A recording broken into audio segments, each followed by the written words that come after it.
जिस दिन मीरा ने वर्षों बाद फिर सिंदूर का सपना देखा, उसकी आंख खुली तो तकिए पर आंसू बिखर पड़े थे। सपने में वही चेहरा था जिसे उसने दिल से मिटाया था, वही चेहरा, उसकी एक मुस्कान, कभी उसकी पूरी दुनिया थी। वही आवाज़ जिसे सुनने के लिए वह घंटों प्रतीक्षा करती थी, लेकिन उस सपने में वह अकेली नहीं, किसी के साथ थी। उसके माथे पर सिंदूर था और आंखों में अजीब शांति। सपना टूटते ही उसने अपने माथे को धीरे से छुआ। वहाँ कुछ नहीं था, फिर भी दिल बहुत देर तक धड़कता रहा। मीरा ने खिड़की खोली तो सुबह की हल्की रोशनी भीतर आई। उसने आंखें बंद करके उस सपने को फिर याद किया। उसे समझ नहीं आया इतने वर्षों बाद ऐसा सपना क्यों आया, क्योंकि उसने अपने मन में प्रेम को वर्षों पहले दफना दिया था। कम से कम वह खुद को यही समझाकर जीवन जीती रही, लेकिन शायद दिल कभी अपने सच्चे प्रेम को पूरी तरह नहीं भूलता।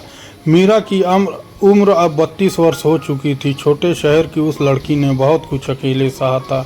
लोग उसे मजबूत कहते, मगर भीतर वह आज भी टूटी थी। 5 वर्ष पहले उसकी सगाई राघव नाम के युवक से हुई थी। राघव साधारण परिवार से था, लेकिन उसके सपने बहुत बड़े थे। मीरा को उसकी दौलत नहीं, उसकी सच्चाई बहुत प्रिय थी। दोनों घंटों साथ बैठकर भविष्य की छोटी छोटी बातें करते। राघव कहता कि उनका घर बहुत साधारण होगा, लेकिन उसमें प्रेम इतना होगा कि कभी कमी महसूस नहीं होगी। मीरा हंसकर कहती कि उसे बड़ा घर नहीं चाहिए, उसे बस ऐसा जीवन चाहिए जहां विश्वास कभी न टूटे। राघव उसका हाथ पकड़कर हमेशा यही वादा करता रहा, लेकिन रिश्ते केवल शब्दों से नहीं, विश्वास से चलते हैं। और उनके रिश्ते की सबसे बड़ी परीक्षा अचानक सामने आ गई। एक शाम राघव ने मीरा से मिलने से साफ मना कर दिया। मीरा ने कई बार पूछा, लेकिन उसने कोई कारण नहीं बताया। अगले दिन उसका संदेश आया। उसमें केवल कुछ शब्द थे। उसमें लिखा था, अब वह यह रिश्ता नहीं निभा सकता। मीरा देर तक उस संदेश को पढ़ती रही, रोती रही। उसे लगा जैसे किसी ने उसके पैरों के नीचे ज़मीन खींची। जिस व्यक्ति पर उसने सबसे अधिक विश्वास किया वही चला गया। उसने राघव को फ़ोन किया, मगर उसने फ़ोन नहीं उठाया। कई दिनों तक मीरा उसके घर के बाहर जाती रही, लेकिन हर बार दरवाज़ा बंद उसे वापस लौटा देता। एक दिन राघव की माँ ने बाहर आकर उससे कहा, बेटी अब मत यहाँ आना, वह अपना निर्णय ले चुका है। मीरा ने कांपती आवाज़ में पूछा, क्या उसने किसी और को चुना? उसकी आंखों में आंसू थे, मगर आवाज़ में आत्मसम्मान था। राघव की माँ ने कोई उत्तर नहीं दिया और दरवाज़ा बंद कर लिया। उस दिन मीरा ने पहली बार खुद को बहुत अकेला पाया। उसने घर लौटकर राघव की सारी तस्वीरें एक संदूक में रख दी। उसके बाद उसने अपने आंसू भी उसी संदूक में बंद कर दिए। महीने बीतते गए और मीरा ने स्वयं को काम में लगा दिया। उसने सिलाई सीखकर घर से छोटा काम शुरू किया। धीरे धीरे उसकी मेहनत ने उसे आर्थिक रूप से मजबूत बनाया। वह अब किसी के सामने अपने जीवन के लिए हाथ नहीं फैलाती थी। उसने समझ लिया था, आत्मसम्मान टूटे दिल की ढाल होता है। फिर भी राघव की याद कभी कभी चुपके से लौट आती है, विशेषकर तब जब शाम की हवा खिड़की से भीतर आती है। उसे लगता जैसे कोई धीरे से उसका नाम पुकार रहा हो।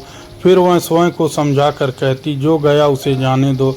लेकिन उस सुबह देखा हुआ सपना उसे बेचैन कर गया। उसे पहली बार लगा कि शायद कहानी अभी पूरी नहीं हुई। उसी दिन दोपहर में उसके दरवाजे पर दस्तक हुई। बाहर राघव खड़ा था, लेकिन पहले जैसा बिल्कुल नहीं था।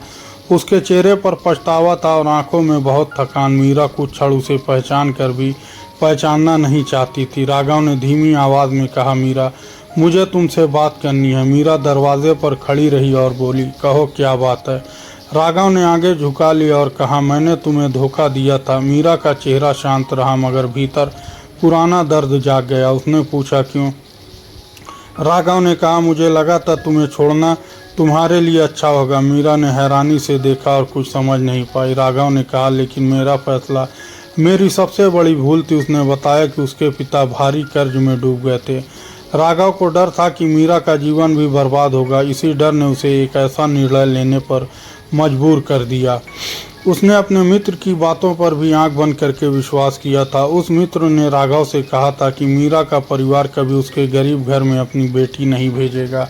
उसने कुछ झूठे पत्र दिखाकर राघव के मन में संदेह भर दिया। राघव ने बिना मीरा से पूछे उन बातों को सच मान लिया। फिर उसने मीरा से दूरी बनाई और रिश्ता तोड़ दिया। लेकिन बाद में उसे पता चला कि सारे पत्र झूठे थे। मीरा के पिता ने कभी उसके बारे में कोई शिकायत नहीं की, बल्कि उन्होंने राघव को अपना बेटा समझकर स्वीकार किया था। राघव ने यह सच बहुत देर से जाना था। मीरा सब सुनती रही लेकिन उसके आंसू नहीं निकले। उसने केवल इतना पूछा, तुमने मुझ पर विश्वास क्यों नहीं किया? राघव के पास उस प्रश्न का कोई सरल उत्तर नहीं था। वह बोला, क्योंकि मैं तुम्हें खोने से डर गया था। मीरा ने शांत होकर कहा, और उसी डर में मुझे खो दिया। राघव ने सर झुका लिया, क्योंकि यही सबसे बड़ा सच था। कुछ देर बाद उसने अपनी जेब से एक छोटी डिबिया निकाली। उसमें वही सिंदूर था जिसे उसने वर्षों पहले संभाल कर रखा था। मीरा ने उसे देखा मगर हाथ बढ़ाकर उसे स्वीकार नहीं किया। राघव की आंखों में उम्मीद जागी और फिर बुझ गई।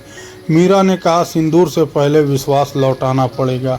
जिस दिन वह लौटेगा उस दिन बाकी बात सोचूंगी। राघव ने पूछा, क्या मेरे लिए कोई रास्ता बचा है? मीरा ने कहा, रास्ता है, लेकिन वह मेरे पीछे नहीं है। अगर सच में पछतावा है तो पहले अपने भीतर बदलो।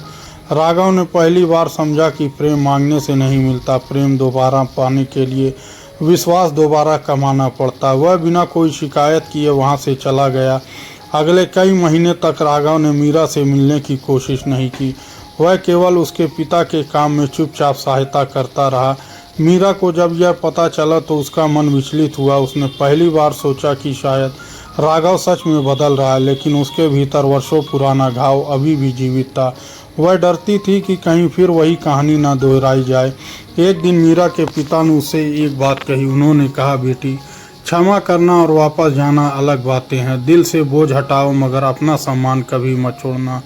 उस रात मीरा बहुत देर तक अपने पिता की बातें सोचती रही। फिर उसने वही पुराना संदूक खोला जिसमें तस्वीर बंद थी। राघव की तस्वीर देखते ही उसकी आंखें फिर नम हो गई।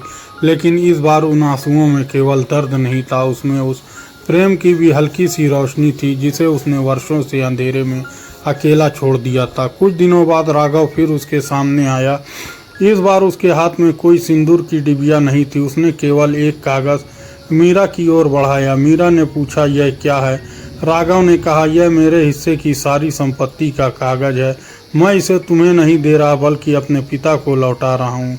मीरा उसकी बात समझ नहीं पाई। राघव ने बताया कि उसके पिता का पुराना कर्ज चुका दिया गया था। उसने अपनी ज़मीन बेचकर वह जिम्मेदारी पूरी कर दी थी। मीरा की आंखें भर आई मगर उसमें कुछ नहीं कहा। राघव ने कहा, मैंने पहले तुम्हारे भविष्य का फैसला किया था, अब मैं तुम्हारे भविष्य पर कोई अधिकार नहीं चाहता।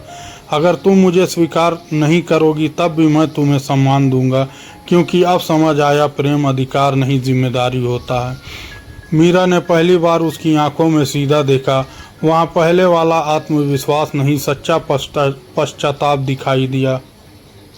उसने पूछा, अगर मैं तुम्हें कभी माफ़ न कर पाई तो? राघव मुस्कुराया और बोला, तब भी तुम्हारी खुशी की दुआ करूँगा, क्योंकि तुम्हें दुख देकर तुम्हें पाना प्रेम नहीं होगा। उस उत्तर ने मीरा के भीतर वर्षों से बंद दरवाज़ा खोल दिया। उसे लगा जैसे उसके दिल ने पहली बार सांस ली हो, लेकिन उसने उसी क्षण कोई निर्णय नहीं लिया। उसने राघव से कहा, मुझे थोड़ा समय चाहिए। राघव ने सर झुकाकर कहा, इस बार जितना चाहो उतना समय ले लो। उस रात मीरा फिर सोई और वही सपना दोबारा आया। इस बार सपने में वह अकेली नहीं, राघव के साथ थी। उसके माथे पर सिंदूर था और चेहरे पर डर नहीं था। सुबह उठकर उसने आईने में स्वयं को बहुत देर तक देखा। उसे पहली बार लगा कि वह प्रेम से भाग नहीं रही थी, वह केवल अपने पुराने दर्द से बचने की कोशिश कर रही थी। कुछ सप्ताह बाद राघव के घर से कोई संदेश नहीं आया। मीरा को आश्चर्य हुआ कि वह मिलने क्यों नहीं आया। फिर उसे पता चला कि राघव दूसरे शहर चला गया है। वह वहां अपने पिता का कारोबार फिर से खड़ा कर रहा था। उसने मीरा के निर्णय का इंतज़ार करना भी छोड़ दिया था, क्योंकि अब वह प्रेम को प्रतीक्षा की कैद नहीं बनाना चाहता था। मीरा के भीतर एक अजीब खालीपन फिर भरने लगा। उसे समझ आया कि राघव का बदलना केवल शब्दों तक नहीं था, वह सच में उसे स्वतंत्र छोड़कर अपनी जिम्मेदारी निभा रहा था। 6 महीने बाद एक शाम मीरा ने स्वयं उसे पत्र लिखा। पत्र में उसने केवल कुछ सच्ची बातें अपने मन से लिखी। उसमें लिखा, घाव अभी पूरी तरह भरा नहीं है, लेकिन उसने यह भी लिखा कि प्रेम अभी भी पूरी तरह मरा नहीं है। उसने कहा कि वह फिर से शुरुआत करना चाहती है, मगर इस बार दोनों बराबर होकर चलना होगा। राघव ने पत्र पढ़ा तो उसकी आंखें नम हो गई। वह अगले ही सप्ताह मीरा के घर पहुंचा। उसके हाथ में फिर वही छोटी सिंदूर की डिबिया थी। मीरा दरवाजे पर खड़ी थी और उसके चेहरे पर हल्की मुस्कान थी। राघव ने कोई जल्दबाजी नहीं की, केवल उसके सामने खड़ा रहा। मीरा ने धीरे से कहा, इस बार निर्णय मेरा होगा। राघव ने कहा, और इस बार मैं तुम्हारे निर्णय पर विश्वास करूंगा। मीरा ने अपनी आंखें बंद की और गहरी सांस ली। फिर उसने धीरे से अपना सर उसकी ओर झुका दिया। राघव के कांपते हाथों ने उसके माथे पर सिंदूर भर दिया। मीरा की आंखों से आंसू बहने लगे, मगर वह मुस्कुरा रही थी। वर्षों बाद उसका सपना सच बनकर उसके सामने खड़ा था, लेकिन वह सिंदूर पुराने प्रेम की वापसी नहीं था, वह टूटे विश्वास को फिर से जोड़ने की शुरुआत थी। वह दो ऐसे लोगों का नया वादा था जो बदल चुके थे। मीरा ने समझ लिया कि सच्चा प्रेम कभी पूर्ण नहीं होता, उसमें भूल होती है, आंसू होते हैं और कभी दूरी भी होती है, लेकिन जहाँ सच्चा पछतावा हो वहाँ नई शुरुआत संभव होती है। राघव ने भी समझ लिया कि प्रेम केवल साथ रहने का नाम नहीं, प्रेम सामने वाले के सम्मान और स्वतंत्रता को स्वीकार करना है, और विश्वास ऐसा धन है जिसे खोकर कभी कमाना पड़ता है। उस रात मीरा ने आईने में अपना माथा देखा, सिंदूर देखा, उसे अपना पुराना सपना याद आया। फिर उसने मुस्कुरा कर सोचा, सपना देर से सही मगर पूरा हुआ। उसने जाना कि जिंदगी कभी कभी प्रेम को हमसे दूर करती है, ताकि हम समझ सकें कि प्रेम वास्तव में हमारे लिए क्या है। वह अपने साथ पछतावा, सीख और बदला हुआ दिल लाता है। बस उसे स्वीकार करने से पहले स्वयं को खोना नहीं चाहिए। प्रेम वही सच्चा है जिसमें विश्वास के साथ आत्मसम्मान भी जीवित रहे।